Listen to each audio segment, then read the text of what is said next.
li kollox beda mix-xej, jiena Sasha li dit l-idea tagħha bdiet minn kollox, ġarbet aħna bib tagħha kollha kemm aħna studenti. As such fejn meta tara lilna mal-popolazzjoni kollha ta' Malta maħna xejn għadna żgħażagħ ta' dis-sena, ma qedna le we stood up together bis-saħħa ta' Sasha għamlet l-inizjattiva u overwhelmed isn't really it's not a feeling that I can describe well enough għax għandi imsar nifsaqajja and goosebumps b'disħana.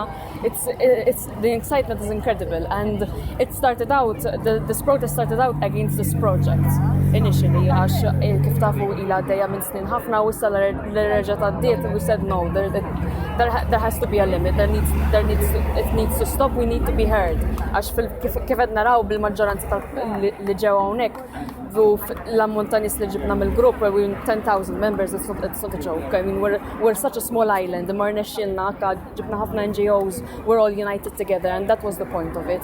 If we all unite together with one voice, our point will be heard. And then meta dejna nindunaw kemm hawn nies għalija this cause, this movement li rnexxilna niġbru, għadna then no, it's għaw raġuni għalfej il-Maltin u barranin li jiexu hawnhekk kulħadd ta' kull età qegħdin jitkellmu kollha f'vuċi wieħed għaw problema u rridu nsibu soluzzjoni għaliha. This is not just against the Central Link project, this is not just because we are deforesting all of our trees, all of our environment.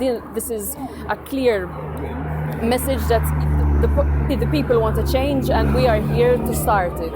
It's for everything. It's for our farmers, for our agricultural land, our trees, our environment, our health and safety, and most importantly, it's for our children and for ourselves to keep on enjoying it in the future.